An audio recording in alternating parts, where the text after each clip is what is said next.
Hello. Hi, Jon Fitch. Yeah. Hi, this is Steve Jones from MMA Mania. How are you doing today? I don't know. How you doing?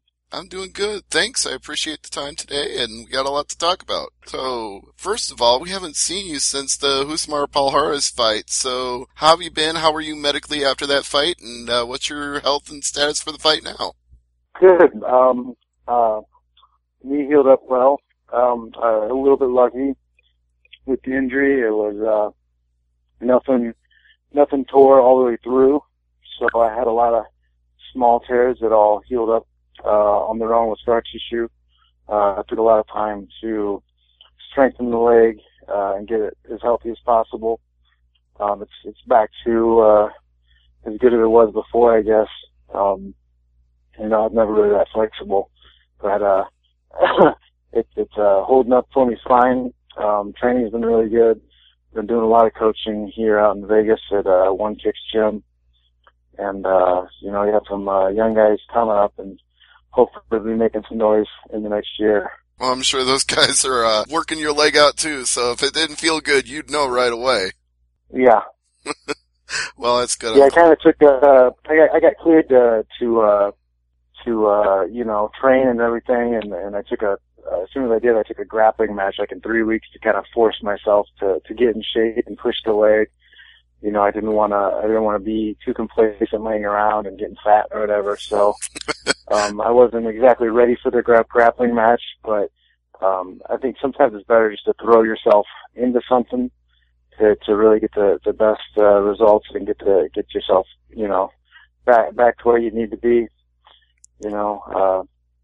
It was a fun little grappling match, but yeah, I was not in shape for it, that's for sure. Well, at least that wasn't, inside the cage with an opponent like Yushin Okami, so it's good to get those jitters out of the way beforehand, so. Yeah, and, grappling matches, it's just like extended practice to me. I have a lot of fun with them, but, it's more about just getting out there and competing and having fun with it. Now, before I move on to talking a little more about Okami, I want to know your thoughts on Palhares being stripped of the title. Do you feel there's any irony there after he did it to you and then he did it again to Jake Shields that he finally got penalized for it after all this time? I have a lot of mixed feelings on the situation because, I don't feel it ever should have been allowed to get to this point. Joe Lazan did a great video where he compared 6 of Palhares' submissions, and all of them were well over an acceptable time limit for holding on to the submission. And the mixed feelings is because the commissions have done nothing. They've been completely impotent in their actions towards him, and I blame them. I blame the commissions for it. If somebody's doing something and he's not reprimanded, he's going to continue doing it, and that's exactly what happened. And this guy could have cost fighters their careers and definitely taken time off of their careers. He's messed up for the promotions as well as forcing them in the positions to have to do something, and it's not even really the promotion's job to do that type of thing. It's a commission job. The commissioners never should have let it get to the second time. There needs to be some type of submission review board or something like fight finish board, something where they can go back and video review complaints about not letting go of submissions early enough, or even reviewing the referees not getting in and making the correct decision at the right time. There needs to be penalties. There needs to be more done about that. If you don't ever penalize a guy for doing something like that, he's going to continue to do it. I keep bringing up an example to a lot of people about an old teammate of mine, Mike Kyle. Years ago, he TKO finished an opponent and didn't stop hitting the guy immediately, and the ref and some other people had to jump in the cage and stop and pull him off. He was suspended for a long time through commission and had to go through a lot of steps in order to get relicensed. He had to go to therapy and all this other stuff. He had to go through extensive hoops to jump through in order to get relicensed, and he's not had a single incident since. I think that was the correct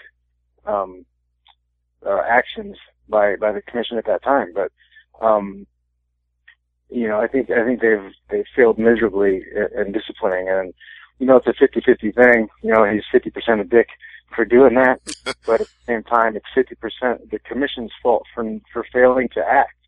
And I don't know. It just seems kind of shady. It seems like it's more of a money thing. Like they don't see a chance to get money out of penalizing somebody for doing that, so they don't even comment on it. There's no reason for World Series of Fighting or the UFC to have had to step in and take action. It should have been done by the commission. I wholeheartedly agree, but I do think you have to. I know you don't blame the World Series Fighting, and I don't either, but at the same time, they knew Palhares had a track record coming in, so it's like in hindsight, we could have seen where this was going. I mean, I called it. I told them a while ago. I said, this is a bad idea. You shouldn't have done this. And now they're kind of eating it a little bit on the promotion end. They don't have a champion now, and then they've got some guys who are not that happy about being forced to fight the guy. I mean, it definitely plays a psychological edge. I think that's probably why he does it a little bit. It plays a psychological edge when you're worried about what if he gets something and doesn't stop? What if he doesn't stop when the bell rings? What if he doesn't stop in certain situations? And then Jake was getting eye gouged pretty bad too, and I think that led to the submission. You get frustrated, you're getting gouged, the ref's not warning or doing anything about it. You're in there with a guy who's known for trying to be dirty and hurt people, and there's definitely a psychological game that's played there. I agree, but the thing that really stuck out to me about that Jake Shields fight is that he did get warned and kept on doing it anyway after he got warned. That just, to me, showed the depths that he's willing to go to win a fight by any means. He got the warning and he just ignored it. Yeah. I mean, yeah. And again, if there would have been actions taken previously by the commission, then the first warning would have not even been a warning fight. It probably would have stopped the fight from the first time. If this guy's been through all this stuff already, he's known to do these type of things. The ref's going in there with that mentality, knowing, there should have been warnings, and hey, you better be squeaky clean in this fight or we'll stop it in a heartbeat. The upshot is we may not see him back again for a long time, possibly even ever. Now the title is vacant. And even if he comes back, he's going to have a hard time finding anybody to fight him. Right. Who wants to deal with the possibility, like you said, of a career-ending injury? Nobody wants to deal with that. Yeah. It's up in the air now, but that does present an opportunity for you because looking at this fight with Yushin Okami, either one of you is next in line for the title. I would agree. I think this is definitely something that hasn't been said definitively, but I think that, it's pretty obviously that it's high contention for a title eliminator. I think if there would have been enough time in between the Palhares fight and the Shields fight to promote it right, they might have made this, to fill that void. Yeah, it probably happened too fast for everything to fall into place, but at the same... 3 months fight and it's not enough time to promote a championship fight, I don't think. No, but it is a huge opportunity, and it's a huge fight between two guys who've both made a name for themselves inside and outside of UFC, and now it's, to me, a really interesting position for Yushin Okami to be in because he's dropping down in weight, so it's a question of whether or not it's going to affect him getting down to that size or whether it's going to affect you if he's bigger. Yeah, I mean, it's going to be a tough fight, regardless.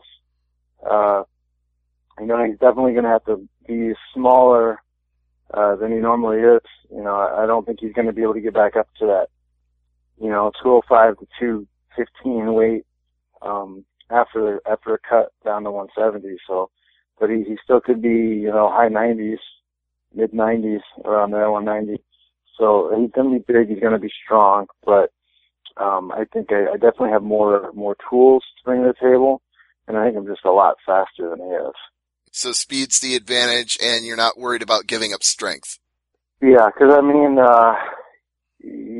for him to use that strength, he's going to have to be holding me, and if he's holding me, he's not really doing much and advancing, and it kind of plays into my game a little bit.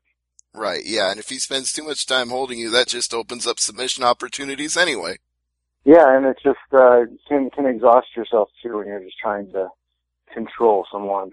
Actually, I think you had that reputation a long time ago, and I mean, I've been watching you for 10, 12, 15 years, it seems like, that you wore guys out, that when they got in fights with you, they were like, oh man, I couldn't do anything. He just wore me out for 3 to 5 rounds. Yeah, I think, it's a big misnomer. People think that I'm holding people down. I'm not. I use pressure to use a lot of strikes, and I'm cutting people off the path. I'm not allowing them to get where they want to get.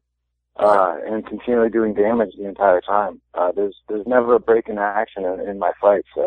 I don't know where some of the negative comments have come from. You watch me fight. You watch my fights. You do a count of the strikes thrown and landed in my fight, and they're off the charts. I mean, I'm constantly working heavy pace all the time. Yeah, actually, I'll cite a perfect example of that because I saw this fight in person. UFC, when you fought George St-Pierre for the title, I was there in Minneapolis, and that was the first time I'd seen GSP really get hardcore tested in a fight. I thought that was the best fight of his I had seen to date. I think that I broke him. I think I broke him that fight because he never fought the same way again. He started fighting very, very safe, very cautious. He stopped finishing people. I think I got him through his head that fight, and that's why I wanted to fight him again so bad. I think if I would have fought him again, I think I could have beat him. The first fight, I had absolutely zero defense standing on the feet. Everything through landed. Yeah, it was a fantastic fight. It didn't turn out your way, but I was thrilled for just having been there to see it. So my hat's off to you on that performance. And, like you said, GSP maybe hasn't been the same guy since then, but we don't even know what kind of guy he is now because he went into self-imposed retirement. Do you think we'll ever see him back? I don't know. I would really like to get a chance to talk to him. I have my suspicions about him, why he might have left. I don't think he was happy with Zuffa. Like a lot of fighters are not happy with them. I think he's got real management and people around him that can tell him the type of money he should be making. I hope he lets his contract expire with them and is free and clear of them. He could come back and promote his own show in Canada, like Mayweather does, and he would make $20-30 million a fight. That's really what he should do. Well, even in UFC, he was considered one of the top draws in the sport, so outside of UFC, there's no telling what he could do. But you just kind of hinted at something that I want to follow up on. Do you feel like financially and personally you're more satisfied outside of UFC now? Is it more lucrative for you outside of their fold? Well, I mean, the treatment is much better. I'm much happier, very happy. I was very unhappy fighting with them because of the way they were treating me and other athletes. I didn't like it. The money is still restricted because they, I believe, are funneling all the money to themselves. It made it impossible for other promotions to get started and be able to contend because of the way that the contracts are kind of never ending for a lot of those guys, especially the champions. They start up promotion with a lot of money, can't get started, like a Mark Cuban who was trying to get started a while ago, wanted to do Randy Couture and Fedor. He was really willing to put up, $5 million for each of them to fight on a card, and it wasn't possible because of the way their contracts were set. And that's one of the reasons why I'm involved in the class action lawsuit with Zuffa, and that's one of the reasons why I'm involved in trying to start the Mixed Martial Arts Fighters Association, and we're also trying to work with a few lobby groups in order to lobby the Muhammad Ali Act onto mixed martial arts. Now, you just brought up something else I wanted to ask you about, actually. So, on that class action lawsuit... Well, last Friday, the judge here in Nevada, he dismissed the Zuffa's motion to dismiss the case. So that case is ongoing, and we have a case. We will be heard. But has there been like a date set for a discovery period for both sides, and like any? They filed discovery a little while ago, and they're trying to stay the discovery because they had filed the motion to dismiss. But since that got turned down now, I don't know what the time limit is, but we do have discovery. That's what's going on now. All right. Well, I'm sure there will be more updates in the weeks and months to come on that, and we'll wait for it to play out. In the meantime, I want to continue talking about one little comment I want to make on that. Sure, go ahead. There's a lot of people saying that it's just a few of us, the named plaintiffs on the thing. There's like 10 or 12 of us, right? That were doing it for monetary reasons. These people have no concept of what a class action lawsuit is. The class action lawsuit encompasses every Zuffa fighter that's fought for them. Everyone that's fought for them, unless they have written in and specifically declined to be a part of the suit, they will get paid. Perfect example of that would be when there was a class action lawsuit filed against record labels for price fixing on CDs. You didn't have to be a participant in the lawsuit. You still got a check for the settlement when it was over, whether you were named as a participant. Yeah. So everybody can benefit from this if it rules in. Everybody will benefit from this. The goal of this lawsuit is to level the playing field and open up the market. Now, I don't know how it's going to play out at this point, but you've got a strong group of plaintiffs in a case that's worth pursuing, so hopefully it will turn out. And in the meantime, like I said, back to the World Series of Fighting main event coming up here October 17th in the Foxwoods Casino. I wanted to know what your walking around weight is right now before you make that final cut for the fight. Right now I'm about 192. I generally like to keep my weight at 187 to 192. For my training camp. Anything above 192, I start getting a little bit slow and sluggish, and the cardio is not as good. Anything under 187, I feel injuries are more prone. Back when I was playing around with the vegan thing more, my weight, especially when I fought BJ Penn, my weight was down to 183, and I was getting injured a lot, and I had a few injuries going into that fight. So I made a decision to start eating meat on weekends, and then I got my weight up higher to 85, 87, but there was still just injuries that kept happening. And I find that keeping it above 190, and I've got extra layer of fat or something that cushions me and keeps me healthy. Well, I guess that's ironic because that's what BJ Penn has sort of been accused of in the past, of having a little extra layer of fat. But that fight that the two of you had was fantastic, and it's disappointing it went to a draw. In your head, who do you think won? Was it you or him? I thought I won the fight. I thought I won the second and third round for sure, and I think that this third round was a definite 10-8. I have a hard time understanding why the ref didn't stop the fight, actually. I think he could have stopped it in the third. You know, I landed plenty of big shots unanswered, where I've seen other fights stopped on less damage. But you know, I still take that kind of as my fault. I didn't wake up until the second round. I was kind of just out of it. My mind was out of it in the first round. It's really up to you that if you'd come in and blown away the first round, there would have been no question whatsoever about the fight. Yeah, if I would have started the first round like I finished in the third round, yeah. So you're not planning to do that with Yushin Okami, right? No slow starting in this fight. No, I've learned many lessons throughout my career, throughout my fights, and I've corrected mistakes I've made. I do want to have one side note that I want to ask you about, because a little hobby of mine, something I like to watch outside of mixed martial arts, is MythBusters.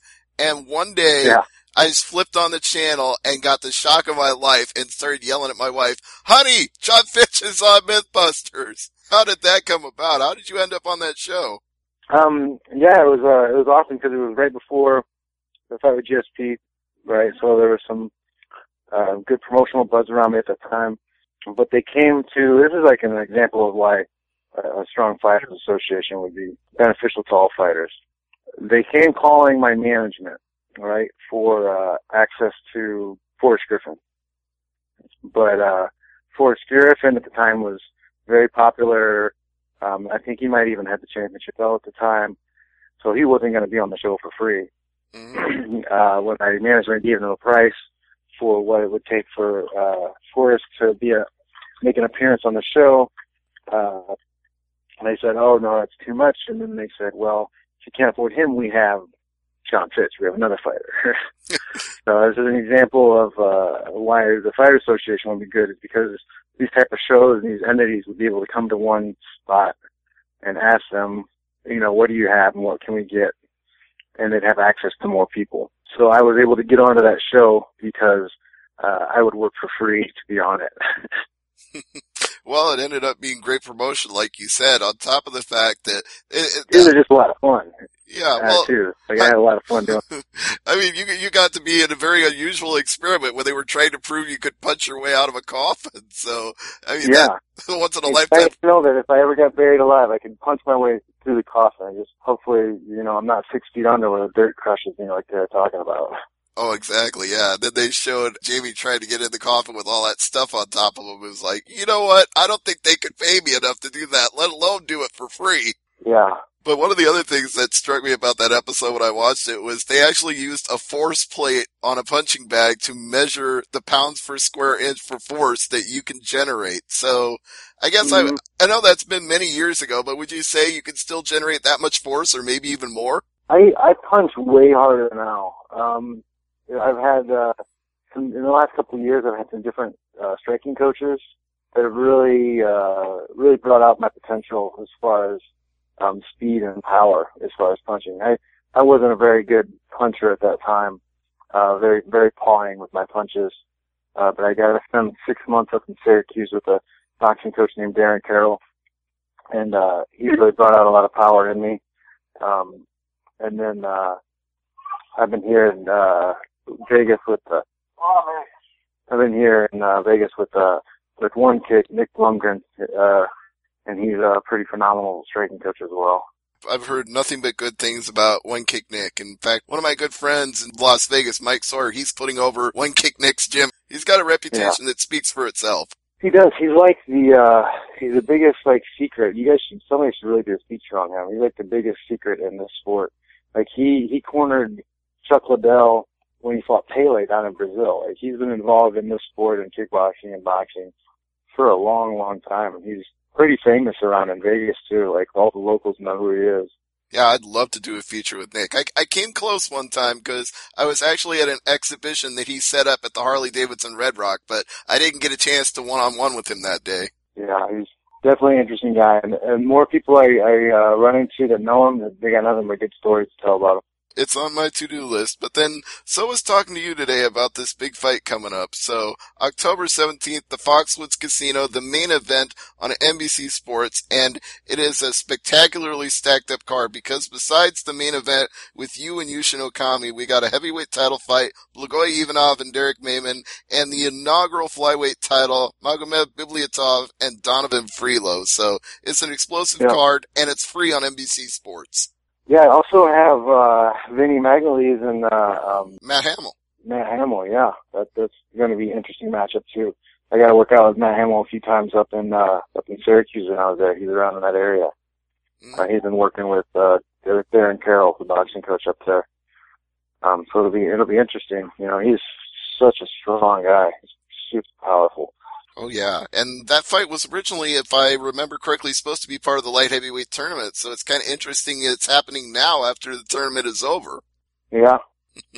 Maybe they're crowning another contender. Maybe that's what they're doing with the non-title fights on the main card here. It's going to be all contenders for titles.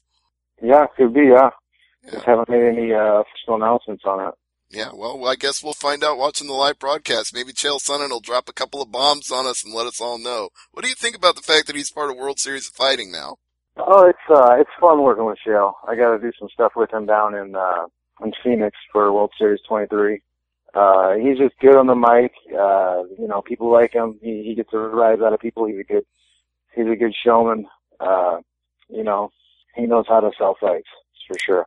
Absolutely. I think he adds a spark of interest because people hear that name and they go, wait a minute, that's that loudmouth from UFC. And then they want to figure out what he's going to say or do next. Yeah, he knows how to play the game for sure. So it's fun with him on the broadcast. It'll be fun watching your fight in the main event. And before we wrap it up today, John, I want to give you this chance to thank some sponsors, throw out some social media plugs, anything else you want to mention before we wrap up. Mostly just, watching the fight October 17th and, I'm on Twitter at JonFitch.net, spelled out. There's no H in John. That's my only social media right now. Other than that, buy Bitcoin, buy gold. That's about all I got. So no paper currency. You believe that's too volatile at this point? Well, no, actually, the paper currency right now is strong. So cash, Bitcoin, and gold are good. But when the market crashes, they're going to print more money. Or when the market starts going down, they're going to start printing more money. So that paper cash is going to lose its value. But right now, the dollar is really strong, so it's okay to hold cash. But yeah, it'll be like the Confederacy then, because they started printing more money to try to make up for their shortfalls, and then they made all the rest of their money worthless in the process. That's what the U.S. has been doing for a long time. Well, I have a feeling we could go really into depth on that if we had another half hour, but I know you got training to do and a fight to get ready for, so I got to let you go. But Jon, thanks so much for the time today, and I hope we can do it again in the future. Hey, no problem. Good talking to you. All right, take it easy and have a great fight on October 17th. All right, thank you.